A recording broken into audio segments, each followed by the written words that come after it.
নাম কহবো না, আমাদের টোলাতে একটা মেয়ে ছেলে আছে, ওকে পর্দার কথা বলতে গেলে এই অর্ধা পর্দার কথা শুনলে হাত জি জ্বলে যায়।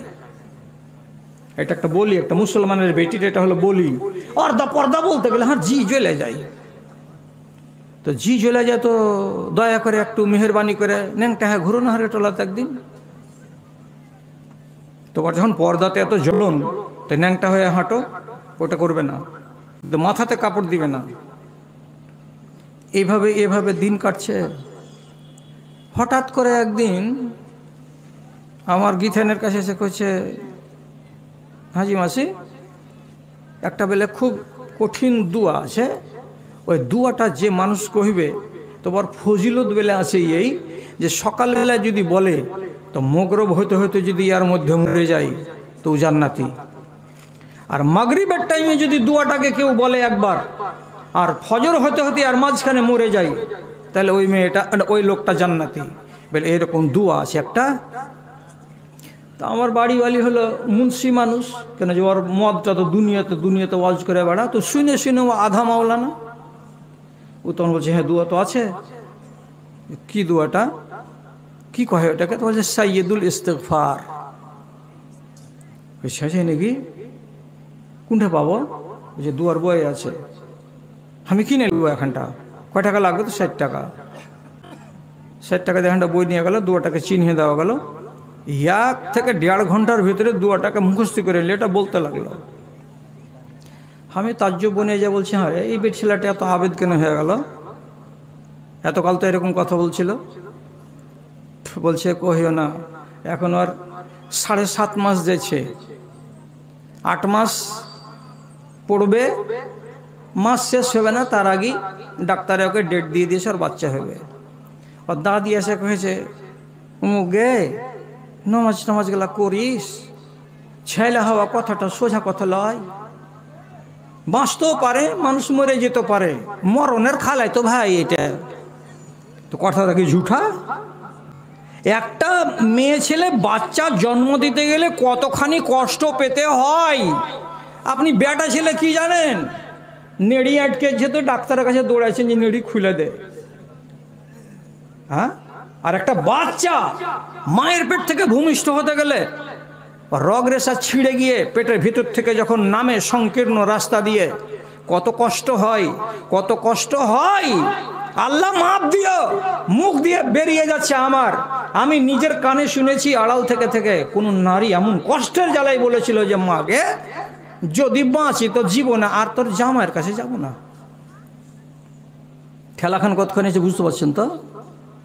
জামাইয়ের কাছে গেছিলাম বলেই তো এই দুর্দশা, আর যাব না জিন্দগিতে। কেন যে যেতে গেলে আবার এই দুঃখ হবে। তো এই নারীকে তার দাদি বলেছে বাচ্চা হওয়া মানে মরণের বাড়ি থেকে বেরিয়ে আসা, তুই নমাজ রোজাগুলা করিস। এবার ছেলে হওয়ার ডরে নমাজ ধরেছে, তাও ভালো, নমাজখান যদি ঠিক যায় আলহামদুলিল্লাহ। কিন্তু ছেলে সোজা ঘাঁটা দিয়ে কি হবে, হসপিটালে পেট কেটে ছেলে হইয়া নিয়ে এলো। ও আর ইমান ঘুরে, ও তো রাস্তা পেয়ে গেল। ছেলে সোজা ঘাঁটায় যদি হয় তো হবে না, তো ফের পেট কেটে হবে।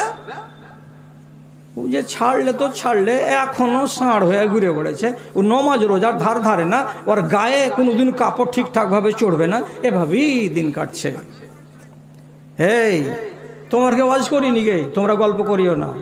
তবে একটা কথা খালি বলে দিচ্ছি, যেই মেয়ে ছেলের নাভির আশপাশ, গলার আশপাশ, পিঠের আশপাশ দেখা যাবে, ওই নারী প্রথম চান্সে আল্লাহর জান্নাতে হরগিজ যাবে না, হরগিজ যাবে না। কেন যে পরিষ্কার ভাবে নবীজি হাদিসের ভেতরে বলেছেন 3টা লোক প্রথমে আল্লাহর জান্নাতে যাবে না, পরে যাবে 1 বছর 1.5 বছর ঘুষি ঘেঁটে টেটে যাবে। তার ভেতরে কে আছে? একটা মেয়ে ছেলে আছে, যেই মেয়ে ছেলে পর্দা করে না। পর্দার বড় দাম, ওদিকে রেখে দাও, পর্দার ওয়াজ আমি করতে আসিনি। তাহলে আমার দেশে একগুলো লোক হয় বয়সকালে ইবাদত ধরবে, এটা হলো চিটিংবাজি, মরবার কালে, এটাই হলো ইমান, ফেরাউনের ইমান। আর না হয় যখন জেনে নিবে যে হ্যাঁ এখন আমার বয়স আছে আরো 30 বছর বাঁচার মতো, কিন্তু আমাকে এমন রোগ ধরেছে যে আমি বাঁচবো না, তখন আল্লাহকে ঠেলায় পড়ে ধরবে। এই ঠেলায় পড়ে ধরাটাই হচ্ছে কি, এটা হচ্ছে ফেরাউনের ঈমান। আবুল আহাবের ঈমান কেমন? এগুলাও তো ঈমানদার আছে দেশে। হ্যাঁ আছে, খেয়াল করেন আমার কথার দিকে, ভালো লাগলে শুনেন আর একটা একটা করে পালান যাদেরকে ভালো লাগবে না। আবুল আহাবের বাড়িতে দুটা বেটি দিয়েছিলেন রাসূলুল্লাহ বিয়া। একটা জামাইয়ের নাম ওদওয়া আর একটা নাম ওতাইবা। একটা বেটির নাম উম্মে কুলসুম আর একটা বেটির নাম রুকাইয়া। দুই বেটির বিয়ে দিয়েছিলেন একই লোকের দুই বেটার সাথে। বিহাইয়ের নাম কি? তো আবুল আহাব। কথা বুঝেন? রাসূলুল্লাহর বিহাইয়ের নাম কি? আবুল আহাব। পাক্কা মুশরিক, পাক্কা দুশমনে ইসলাম। তখন ইসলামের যুগ ছিল না, জাহেলিয়াতের যুগ। রাসূলুল্লাহ দুশমনের দুই বেটার সঙ্গে বিয়ে দিয়ে দিয়েছিলেন। কার? দুই বেটির। একটা সূরা নাজিল হলো, সূরাটার নাম তাব্বাত ইয়াদা, সূরা তাব্বাত। ওতে কার নাম আছে গোড়াখানে? তাব্বাত ইয়াদা আবি লাহাব। তার নাম আছে বিহাইর। তো বিহাইর নাম কি ভালো হয়েছে? আল্লাহ তাআলা বলেছে আবুল আহাবের দুখানা হাত মাটিতে মিশে যাক। তো কঠিন কথা। যখন এইরকম কঠিন বাক্য কোরআন মাজিদে নাজিল হলো, কিছু লোক যা বলল, জানিস তোর নামে কি সূরা এসেছে? যে এই সূরা এসেছে। হ্যাঁ, মুহাম্মাদের এইরকম সূরা বলছে আর আমার নামে এইরকম সূরা নাজিল হয়েছে। থামতে না পেরে রাগকে লাল লাল চোখ করে আর চেহারা করে বাড়িতে গিয়ে নিজের দুটা বেটাকে সামনে ডেকে দিয়ে বলছে, এই আমার মাথা তোদের উপরে হারাম। আমার মাথা হারাম মানে কি? আমি তোদের উপরে হারাম। যদি তোরা আমার কথা শুনিস তাহলে ঠিক আছে, আর যদি আমার কথা না শুনবি তো আমি তোদের উপরে হারাম। আমার সাথে তোদের কোনো লেনা দেনা নাই। দুটাই বেটা কইছে, হাজি বাজান তুক্কানগরের নেতা, আর তোমার মতো বড় মানুষটা আমাদের বাপ, আর তোমার কথা শুনবো না তো গাঁওয়ালার কথা শুনবো? কি বলছো?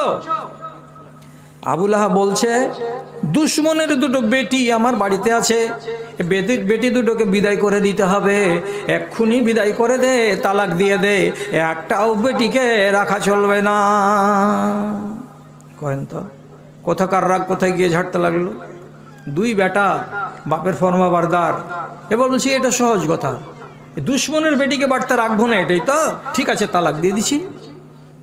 তো যেটা বেটার নাম উতবা, ও তখন ঘটনা শুনলো, আর শোনার পরে এক পা দুপা করে যেতে যেতে যেতে যেতে রাসূলুল্লাহর কাছে গেল।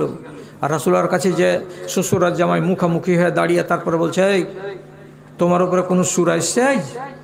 বলছে, হ্যাঁ রে বাবা এসছে। তো সূরার গোড়াখানে কি আমার বাপের নাম আছে? বলছে, হ্যাঁ আছে। তোমার বাপের নাম কি লেখা আছে অতি? বলছে, তাব্বাত ইয়াদা আবি লাহাবিন ওয়া তাব। এ তো আরবি বুঝা লোক সব। আর যেমন এই কথাটা শোনা, থামতে না পেরে রাগের জ্বালাতে আমার নবী যেই সামনে যে মুখামুখি দাঁড়িয়েছিলেন, নবীজির মুখের উপরে থু করে এ দুশমনের বাচ্চা থুতু নিক্ষেপ করে দিল। আর দেওয়ার পরে বলছে, তোর বেটিকে আমি তালাক দিয়ে দিয়েছি, আমার বাড়ি থেকে বেটিকে নিজের বাড়ি নিয়ে যা। আহারে, দুটা বেটি তালাক একই দিনে।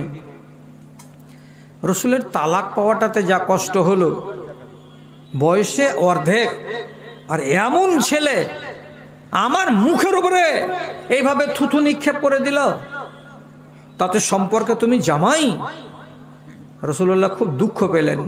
তখন করলেন কি, আল্লাহ পাকের নবী রাগ সামলাতে না পেরে সাথে সাথে বলছেন, আল্লাহুম্মা সাল্লিত আলাইহি কালবান মিন খেলাবেকা। এ পরওয়ারদিগার, তোমার দুনিয়াতে অনেক চার পায়ের কুকুর আছে, নেকড়ে বাঘ আছে, শিয়াল আছে, এইরকম হাজার হাজার নেকড়ে বাঘের মধ্যে থেকে বা একটা কুকুরের মধ্যে থেকে কোনো একটা কুকুরকে তার পাশে লাগিয়ে দিও, যেন এই কুকুরটা এই কুকুরের জীবনটাকে নাশ করে দেয়। চালা করেন, বুঝতে পারলেন কথা? এই ওদের লোকটি বুঝতে পারলেন কথা? এমনি করেন নাকি? কি বললে? তোমার দুনিয়াতে অনেক কুকুর আছে, কোনো একটা কুকুরকে দিয়ে তুমি এই জানোয়ারের কাজ সমাপ্ত করে দিও, আল্লাহ এর পাশে লাগিয়ে দিও, কুকুরে কামড়িয়ে এই জানোয়ারকে শেষ করে দেবে। কে বদদুয়া দিলেন? রাসূলুল্লাহ। কানে শুনলো দাঁড়িয়ে দাঁড়িয়ে, কে? তো এটা জামাই। বাড়ি গেল যে বাপকে বসে, বাজান মুখে থুতু চালিয়ে দিয়েছি, আর ঝেড়ে 4-5টা কথাও বলে দিয়েছি, বাপ কালামে এমন কথা কোনোদিন শুনিনি ও। তারপর কি হলো রে বেটা? বাপ খুশি। কি হলো রে বেটা? কইছে ও তখন রাগের জ্বালাতে একটা কথা আমাকে শুনিয়ে দিয়েছে, আমিও শুননু, আর আমি আপনার চলে আইনু এখান থেকে টান টান করে হাঁটতে হাঁটতে। কি কহেছে রে? কহা কথাটা তোকে কি মুশকিল লাগছে আরবি ভাষা কইতে? বলছে বাজান, আমি যখন মুখটাতে থুথু চালিয়ে দিলাম তখন আমাকে আমার শ্বশুর বলছে আল্লাহুম্মা সাল্লি আলাইহি কালবান মিন খেলাবেকা। আর যেমন কথাটা বলা, আবু লাহাব কপালে হাত দিয়ে বলছে সত্যানাশ হো গয়া, সত্যানাশ হো গয়া। বাজান কি হলো? কি হলো? কি হলো? ইন্নি আসাদুন নাসে মুখাফাতান আলাইকা লে দুআইন নবিয়ে, আমি যত ভয় করি তোমাকে নিয়ে নবীজির বদদুয়ার কারণে, পৃথিবীতে এত ভয় কেউ করে না। বেটা কোন কাজ হলো রে? এমন কথা বলে দিয়েছে তোকে? বলছে হ্যাঁ। ধর ওলা কি কইছো তুমি? যে ওলা কত কথা শুনলো আর কত কথা গেল। তো আবুল হাব ফের আর এক জায়গাতে বলছে লা ইয়ারুদ্দু দুআহু, আল্লাহ রাব্বুল আলামিন তার দোয়াকে কবুল করেন না। আল্লাহ লা ইয়ারুদ্দু দুআহু, ওর দোয়াকে আল্লাহ তাআলা কোনোদিন ফেলে দেন না। 3 মাস পরে মক্কা থেকে একটা কাফেলা যাচ্ছিল সিরিয়া ব্যবসা করার জন্য। আবু লাহাবের বেটা উতবা সেজেছে দলে, টাকা পয়সা নিয়ে, ছালা নিয়ে, ব্যাগ নিয়ে, 2-3টা উঁটি নিয়ে একটা কাফেলা বেরিয়ে যাচ্ছে। ব্যবসা করবে কোথায়? তো সিরিয়ার মাটিতে। সিরিয়ার মাটিতে যখন 15 জন লোক একসঙ্গে রওনা দিয়েছে, তখন ওই জায়গাতে নেতা আবু লাহাব সামনে খাড় হয়ে বলছে ওরে আমার 15টা ধন, তোরা আমার মক্কার ধন, তোরা একসঙ্গে বন্ধু মিলে ব্যবসা করতে যাবে সিরিয়ায়। তো খবরদার একটা কথা মনে রাখিস রে বাবারা, আমার বেটা উতবাকে তোরা জীবনে কোনোদিন রাস্তায় কোনো জায়গায় কিনারায় ঘুমাতে দিবি না। তোরা চারিদিকে গোল হয়ে ঘুমাবি, আর মাঝখানে আমার বেটা উতবাকে ঘুমাবার ব্যবস্থা করে দিবি। বলছি কেন জি চাচা কেন? তো বলছে কারণ আছে রে বেটা, খবরদার তোরা আমার বেটাকে কিনারায় ঘুমাতে দিবি না।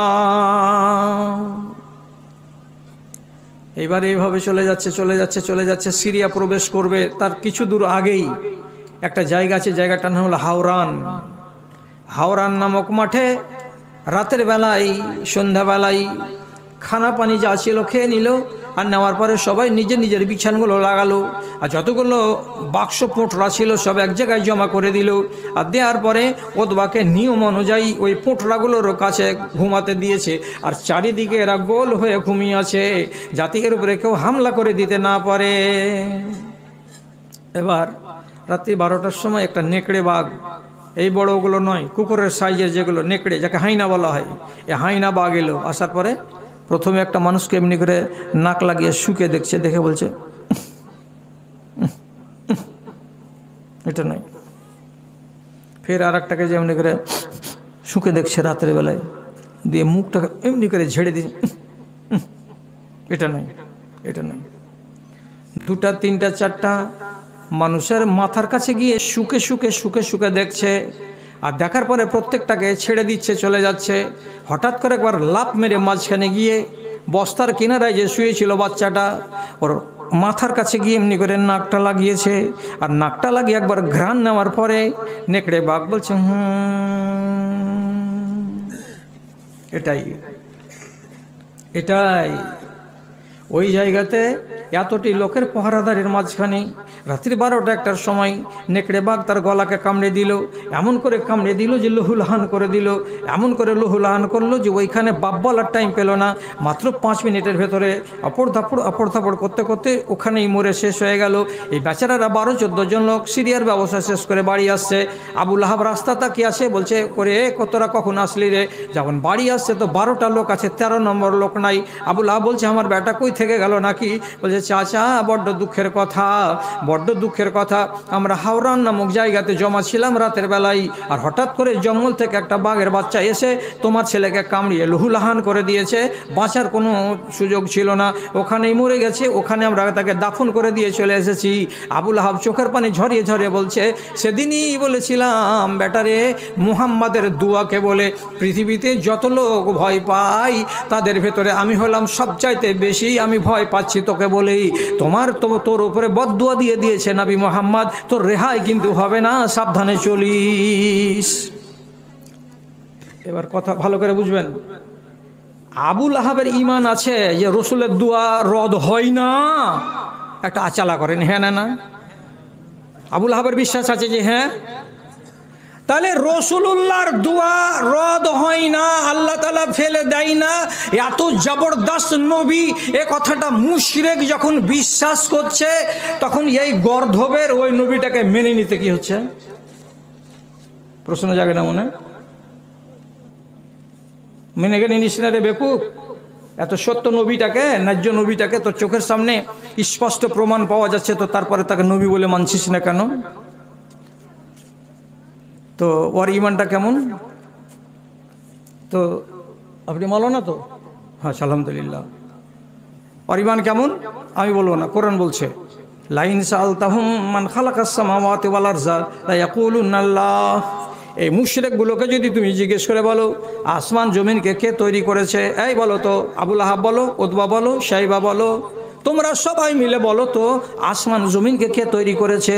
আল্লাহ তাআলা নিজে বলছেন সবাই মিলে ওরা বলবে লা ইয়াকুলুনাল্লাহ, নিশ্চয় আল্লাহ রাব্বুল আলামিন আসমান বানিয়েছেন এবং জমিনকে বানিয়েছেন। এটা ঠিক কথা না বেঠিক কথা? ঠিক। তাহলে এই যে ঠিক কথা বলছে, আসমানের মালিক বানানেওয়ালাকে খালেক তো আল্লাহ, জমিনকে বানানেওয়ালাকে তো আল্লাহ, তো এত সত্য কথা বলে সাক্ষী দিচ্ছে কারা? মক্কার মুশরিকরা। তো বাকি কথাগুলো কেন মানিস না? বলছি এটাই তো দোষ। এবারে এখন যদি বলি যে একটা লোক আছে এই গ্রামে, 30 বছর পার হয়ে গেল, 3 ছেলের বাপ, এখনো দাড়িকে রোজ ঝুড়ছে। আচ্ছা রোজ যদি দাড়ি কামাও এতে ইজ্জত বাড়ে না কমে? যদি বলে যে বাড়ে, খালি প্রমাণ করে দাও যে হ্যাঁ বাড়ে, কাল যদি কুমারগঞ্জ স্টেশনে দাড়ি কামিয়ে আমি এসে না দেখাই তো পরে কহিও। আমিও তো ইজ্জত চাচ্ছি, দাড়ি কামাতে গেলে ইজ্জত বাড়ে না কমে? আমি জোরের সঙ্গে বলছি সুন্নাতকে জফা করতে গেলে ইজ্জত কমবে। তো তুমি তো জানো যে এটা রাসূলুল্লাহর সুন্নাত, তো সুন্নাত জানার পরে আজ পর্যন্ত কামডোলের গায়ে কেন 30টা লোক 30 বছর বয়স হয়ে গেছে তারা চেহারাতে দাড়ি রাখতে পারলো না, অথচ তার মগজে কথাটা আছে? তো তাহলে ওর ইমান আর আবুল আহাবের ইমানের তফাৎটা কোথায়? আপনি জবাব দেন আমাকে, ওয়াজ করে ছেড়ে দিচ্ছি। আমি কি বলেছিলাম গোড়াতে? 3 রকমের ইমান দেখতে পাচ্ছি দেশে, 3 রকমের। ওরে নাদান মুসলমান, ওরে নাদান মুসলমান, তোরা কেন বুঝিস না রে? খোদার রশি শক্ত হাতে কেন ধরিস না রে? তোরা কেন ধরিস না রে? মাস গেল তোর বছর গেল, আর কি আছে বাকি? সবাই তোরা বল না এসে নমাজ ধরেছি, আমরা রোজা ধরেছি। খোদা তোদের রহম করে, কেন কিছুই বলিস না রে? ওরে নাদান মুসলমান, তোরা কেন বুঝিস না রে?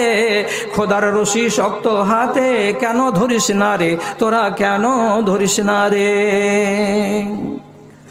একগুলো লোকের ইমান হলো ইবলিসের ইমান। ইবলিসকে শয়তানের নাম, তো বরফের ইমান আছে নাকি? তো আপনি কি কইছেন? ইবলিসের ইমানের ত্রুটি আছে, এটা কথা ঠিক, কিন্তু ইবলিসের জ্ঞান কম। ইবলিস 1000 বছর ধরে ফেরেশতাদের নেতা ছিল, ও শরীয়তের সব বালা মুসিবতগুলো সব বুঝে, আর যতগুলো খায়ের আছে সেগুলো বুঝে।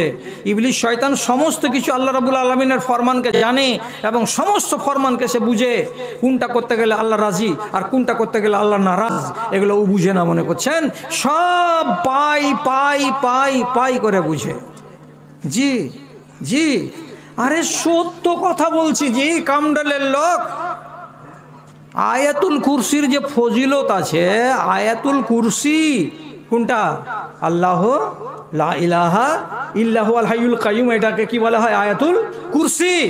তো সবাই জানেন আপনারা, ইয়ার যে ফজিলত এত, তো আবু হুরায়রাকে রাতের বেলায় শিখিয়ে দিয়ে গেছে কে? এই শয়তান।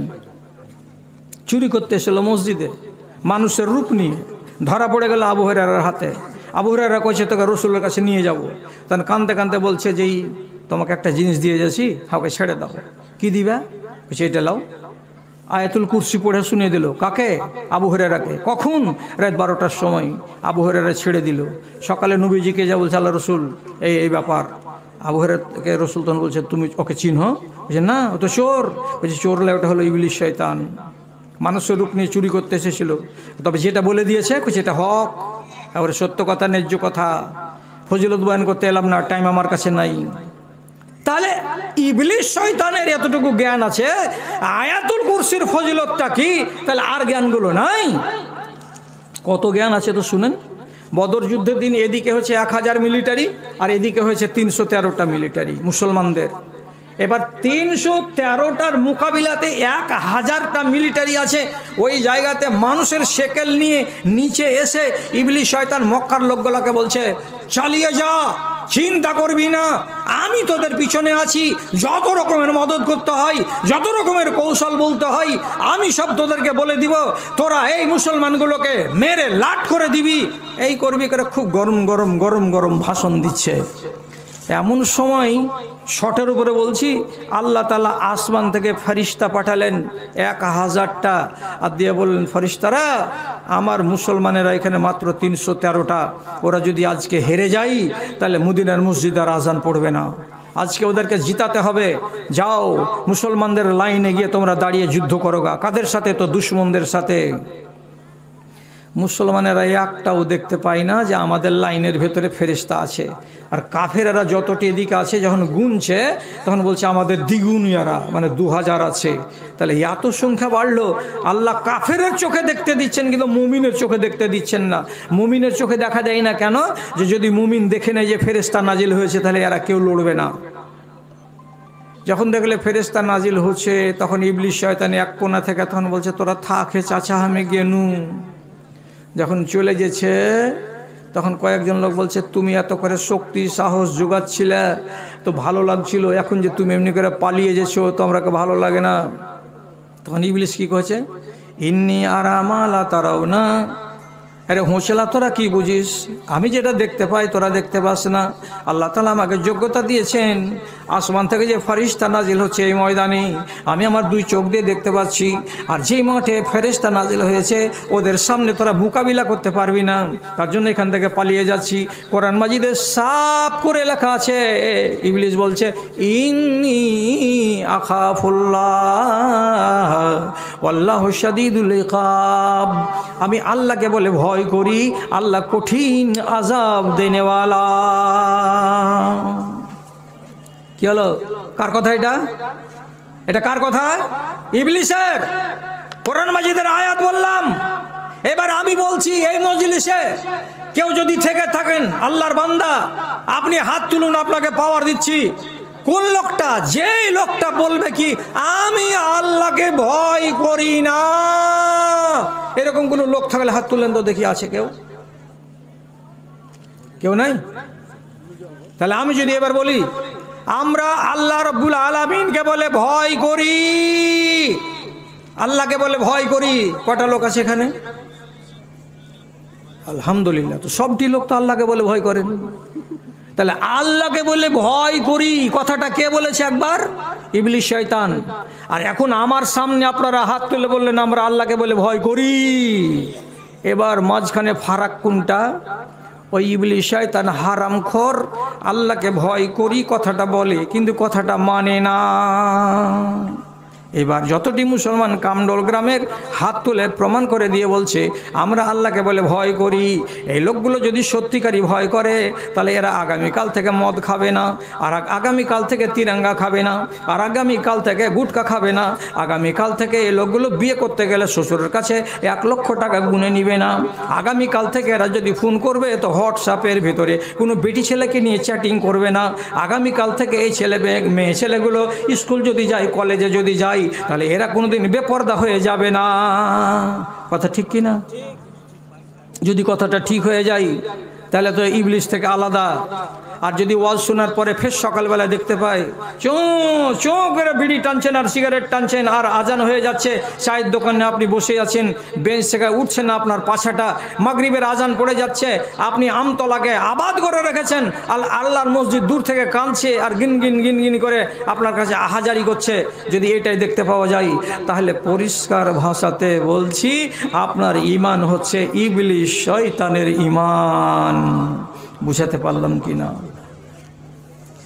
ঈমানকে নিয়ে চিন্তা করেন না যে দাদা একবার আমার ঈমানটা কেমন আছে, একবার ভাবতে হবে না? একটা মেয়ে ছেলে, একটা মেয়ে বেটি ছেলে গো হযরত আয়েশার কাছে চলে এসেছে, এসে কি বলছে? ফাশতাকাত কাসাওয়াতা কালবিহা।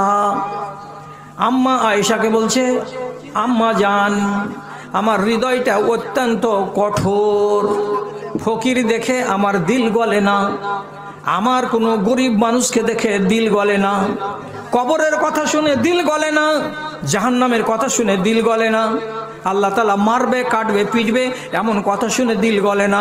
আমার দিলটাকে আল্লাহ তাআলা এত কঠিন করে দিয়েছেন, আর এমন কড়া দিল নিয়ে যদি আমি মরি তাহলে পরে আমি তো নাজাত পাবো না। কি করা যায়, কেমন করে আমি আমার দিলটাকে নরম করতে পারি? দিল খুব কড়া। কার এটা? একটা মহিলার কথা বলছি। এত কড়া দিলের তুমি মালিক? তো বেচারির ঈমান নিয়ে কত খাতরা হয়েছে। কি বলছে? যে আমি এই দিল নিয়ে যদি মরি, যে দিলের ভেতরে আল্লাহর ভয় নাই, যে দিলের ভেতরে কবরের ভয় নাই, যে দিলের ভিতরে হাসরের ভয় নাই, যে দিলের ভিতরে আর কোনো রকমের কোনো ভয় তৈরি হচ্ছে না, তো আমি নাজাত পাবো না। আম্মা আপনি আমাকে বাঁচান, একটা কোনো উপায় করে দেন। তখন মা আয়েশাকে বলছেন, আকসেরি জিকরাল মাউতে। ও বেটি ছেলে, তোমার দিলটা বড় কড়া, তো কড়া দিলটাকে যদি নরম করতে চাও, একটাই ওষুধ হলো, তার একটা ওষুধ বলে দিচ্ছি, ওষুধটাকে খাবে। কি ওষুধ? ওষুধটা বলছেন কি, যত পারো সারা দিনে আর রাতের ভেতরে কবরকে বলে স্মরণ করো, কবরকে বলে স্মরণ করো, মরণকে বলে স্মরণ করো, মরণকে বলে স্মরণ করো। এই মরণকে যদি বেশি বেশি করে স্মরণ করা যায় তো দিলটা নরম হয়। তো বলছে মরণকে স্মরণ করলাম, তো মরণকে স্মরণ করলাম, মরণকে স্মরণ করলাম, তো দিল নরম হবে? ওরম করে নয়। তো কেমন করে হবে? তোর মার একটা, তোর মরা মায়ের একটা লাকমাছি ভাগে পেয়েছি? হ্যাঁ পেয়েছি। পেয়েছি? পেয়েছি। নাকমাছিটাকে হাতে কর, নাকমাছিটাকে হাতে করো। এই এই কামডোলের এই খালাগুলো কথাটা শুনো, তোমাকে দিল যত কড়া করেছে আল্লাহ তাআলা, এক রাত তোমাদের পাশে ওয়াজ করতে গেলে তো সোজা করা যাবে না। তো বলছে তোমার মায়ের দাও একটা নাকমাছি ভাগে পেয়েছো? বলছে হ্যাঁ পেয়েছি। নাকমাছিটাকে হাতে করো, করার পরে ৩-৪টা প্রশ্ন করো। আহারে এই নাকমাছিটা আমার মায়ের নাকে কত সুন্দর লাগতো, আজ আমার মা নাই, কবরে চলে গেছে। কবর বলে মনে এলো? হ্যাঁ এলো। আর একবার তুমি মনে মনে করো কি, ২-৩ মাস হয়ে গেল মার কবরের দিকে যাইনি। বাড়ির কাছে যদি কবর থাকে তো মার কবরের কাছে যাও, আর মায়ের কবরটার কাছে গিয়ে দেখো, যদি মাঝখানে ভুঁসড়ে পড়ে যেয়ে থাকে তো 4বার করে মনে মনে সওয়াল করো কি, ওরে আল্লাহ আমার বুকের উপরে যদি 5 কেজি একটা কোনো জিনিস চাপিয়ে দেয় তা আমার শ্বাস ফুলতে লাগে, আর আমার মার কবরের উপরে এই 1 মণ মাটি চায় বসে আছে, আমার মা যে কত কষ্ট পাচ্ছে আল্লাহ জি।